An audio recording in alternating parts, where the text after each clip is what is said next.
个女人胆大到什么程度呢？仗着自己的丈夫是个傻子，大半夜的偷跑到了情妇的床上去，两人当着熟睡丈夫的面翻云覆雨，丝毫不把丈夫放在眼里，而丈夫对自己头上的青青草原一无所知。女人名叫妖姑，是个典型的农村女孩，她一心向往大城市繁华的生活。年轻的妖姑长相俊俏，经常有媒人上门说亲，其中就有城里开杂货铺的老板蔡兴顺。蔡兴顺生性呆笨软弱，上无爹娘，下无兄弟，但有一个做袍哥、舵把子大管事的大老表罗德生保护，倒也无人敢欺辱他。妖姑没有嫌弃这个男人，为了嫁到城里去，她同意了这门婚事。成亲的那天，人来人往，十里长街，红妆艳裹，炮竹喧天。妖姑和蔡兴顺被2台轿子抬进了家里，周围挤满了看热闹的人群。蔡兴顺那副呆子模样，惹得围观群众哈哈大笑。等到妖姑揭开红盖头，人们才看到妖姑的长相，果然如花似玉，美若天仙。他们都替妖姑不值，这么漂亮的女人竟然嫁给一个傻子，简直就是现实版的武大郎和潘金莲啊！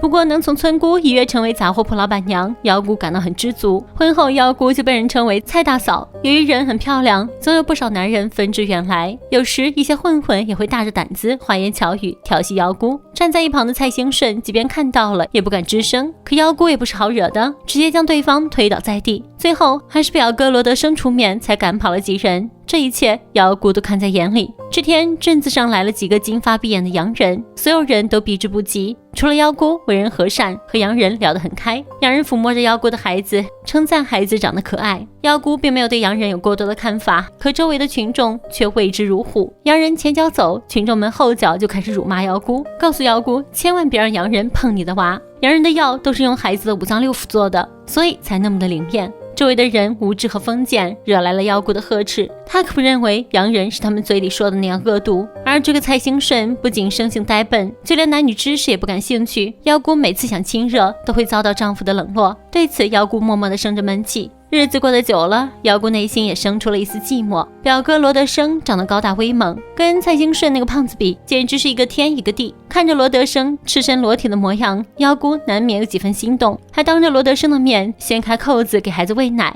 丝毫不顾及罗德生的目光。对于这些，铺子里的蔡兴顺一无所知。妖姑爱上罗德生后，每次罗德生过来，妖姑都会特意打扮一番才出去迎接。罗德生虽然也心存好感，但终究是兄弟的女人，自己就算再缺女人，也不能像混混那样打妖姑的主意。兄弟妻不可欺嘛。没过多久，外出的罗德生就带回来一个美艳的女人，女人是个青楼女子，名叫刘三金。三金和妖姑的性格完全相反，她张扬泼辣，快刀斩乱麻，能跟男人们打成一片。对此罗德生毫不介意，只要晚上他能跟自己睡就够了。他对三金也没有什么感情可言，三金却和妖姑一见如故，尤其喜欢娃娃，对妖姑的孩子又亲又抱。他说他也想生一个，可是他也知道罗德生并不喜欢自己，他也看出妖姑对罗德生的仰慕，于是他说道：蔡掌柜的，这老实的可以，你倒是可以给他弄起顶绿帽子戴，怕什么？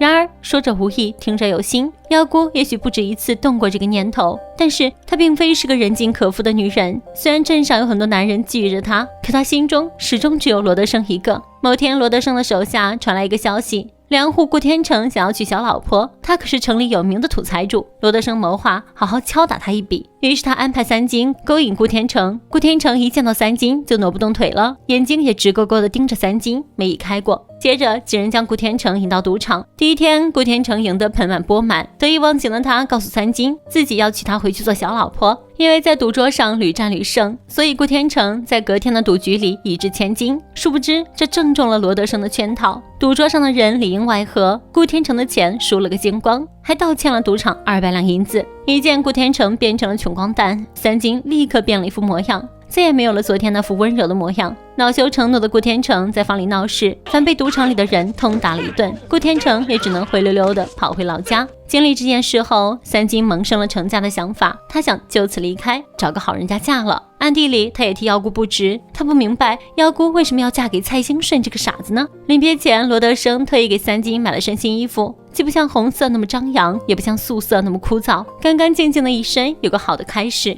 三金的眼泪瞬间落下，在他心里还是喜欢面前这个男人，于是他央求着罗德生娶她，可罗德生却一口拒绝，他还是介意三金的过去。三金知道自己是不可能和罗德生在一起了，于是他告诉了罗德生一个秘密，那就是妖姑其实一直在暗恋着他。罗德生听完后拍拍他的肩膀说道，我怕被绿帽子压死。当天晚上，两人度过了最后一个晚上。云消雨散后，三金大胆地戳破了罗德生的心事，叫他对自己的嫂子不妨大胆一些。妖姑这姑娘通情达理，善解人意呢。罗德生听完后若有所思，不装了，摊牌了，什么兄弟情深，什么情同手足也无所谓了，不是说朋友妻不客气吗？第二天一大早，他就带了一条大鱼去试探妖姑的态度。看到妖姑那暧昧的眼神，罗德生心中了然，他特地设宴款待妖姑和表弟。蔡兴顺在桌上被灌得酩酊大醉，罗德生见机彻底放开了手脚，将桌子底下的手伸向妖姑的大腿。妖姑没有反抗，两人一拍即合。从这以后，两人的幽会一发不可收拾。后来罗德生直接搬进铺子里住了，而且就睡在妖姑的房间，两人中间就隔了一层帘子。晚上寂寞难耐的妖姑径直来到罗德生床上，两人一起缠绵，蔡兴顺却睡得跟死猪一样，毫无察觉，这智商掉线啊！这日子久了，两人胆子也大了起来，不仅晚上睡在一起，白天也明目张胆的在一起腻歪。罗德生对妖姑十分体贴，不仅照顾她的生活，而且还会带着妖姑去大城市玩耍。在罗德生的带领下，妖姑第一次见到了大城市里的光景。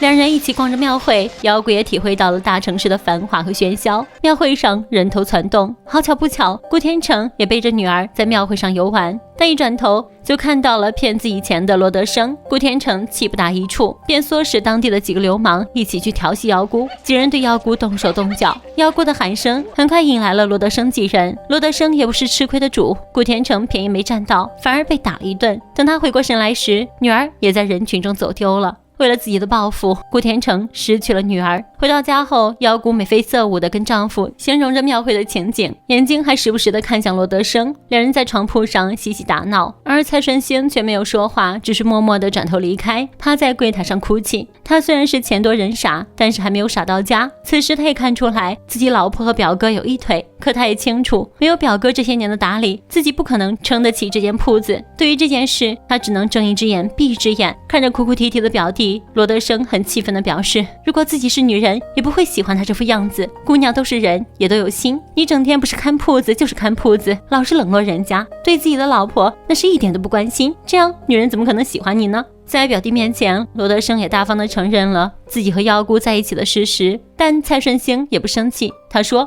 你真好，跟你老婆私通也是好，他就喜欢你这路为人。这也算是默许了两人的关系。三人就这样维持着两夫一妻的奇葩关系。另一边，承受不住失女之痛的顾天成终于病倒在床，在邻居大嫂的帮助下，找来了一个杨医生。杨医生治好了顾天成的病，病愈的他无时无刻不想着报仇。大嫂见顾天成的仇恨如此之深，便告诉顾天成，只要他能加入洋人的教派，就能够和洋人扯上关系。这样的话，他就可以托洋人给官府写信，有了官府撑腰，他不仅可以报仇，就连那几百两银子的债务也不用还了。顾天成之前也和其他人一样视洋人为猛虎，可现在他为了报仇，不得不低下自己高傲的头颅。他来到教堂，顺利地拜入了天主教。时值1897年，义和团兴起，朝廷很快在全国打压洋人的教会。刚加入教会的顾天成也被牵连其中。族长觉得顾天成信了洋教，就将他的家产给充了公。如今顾天成不仅没有了家，还被宗族给除了名，甚至连祖宗祠堂也进不去了。这下子他真的一无所有了。朝廷一声令下，下面的人一呼百应，大量民众举着火把冲进教堂，打砸强烧。罗德生也带领几个兄弟加入了其中，还打死了很多教民。第二天，罗德生慷慨激昂地和兄弟们讨论着昨晚的事情，一群人把酒言欢，丝毫没有发现自己被人给当枪使了。罗德生的手下陆茂林贪图妖姑的美色，悄悄调戏起了妖姑，却遭到了妖姑的拒绝。你能胜过罗哥吗？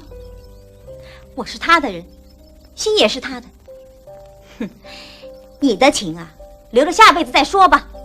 即便这样，陆茂林也没有丝毫的畏惧，最终被罗德生发现。罗德生大怒，赶走了陆茂林。不久后，八国联军进攻了北京城，慈禧带着皇上四处逃窜。这个时候，陆茂林找上了顾天成，如今已经是洋人的天下，洋教也跟着鸡犬升天。他想借顾天成的手报复罗德生，他将罗德生烧教堂的事情告诉顾天成，顾天成向上面举报了罗德生，罗德生立刻遭到了官府的通缉。他慌忙找到妖姑，可告别的话还没有说上几句，官兵就已经杀到，罗德生不得不开溜。一旁帮忙的蔡顺兴被人按在地上，打得头破血流。妖姑冲上前想要阻拦，可她一个弱小女子，又怎么是几个大男人的对手呢？官兵在砸了铺子后，将罗德生拖走，送入了监牢。顾天成攀上了洋人的高枝，一路顺风顺水。看到铺子被贴上封条后，顾天成得意洋洋，他终于报了当初的仇。妖姑则被送回娘家休养。顾天成也跟着来到妖姑家里，想打听罗德生的下落。看到楚楚可怜的妖姑后，心生爱慕，就提出要娶她为妻。此后几天，顾天成频繁光顾妖姑家，每次都给妖姑家带来不少好东西。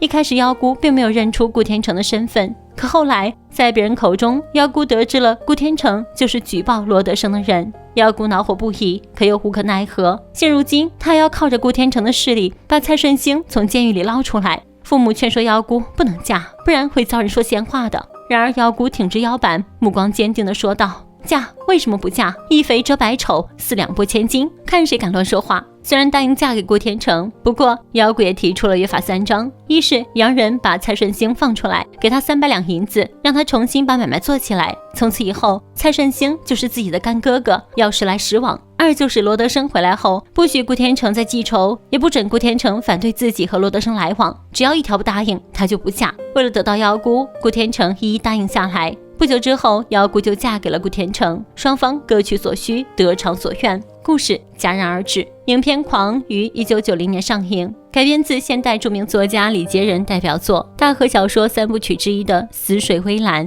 主要讲述了在辛丑条约签订后，四川民众里发生的故事。疯狂的时代，扭曲的人，共同演绎出灰暗时代的荒唐乱象。许晴饰演的妖姑，宛如一朵恶之花，以狂制狂。你可以说她是水性杨花，但不能否认她有情有义，以及自由不受拘束。试问有几个人能做到像妖姑这样，在被命运所困、遭感情捉弄后，能始终保有对生命的热情、对命运的抗争，以及对自由的争取呢？本期的故事就到这里了，咱们下期再见，拜拜。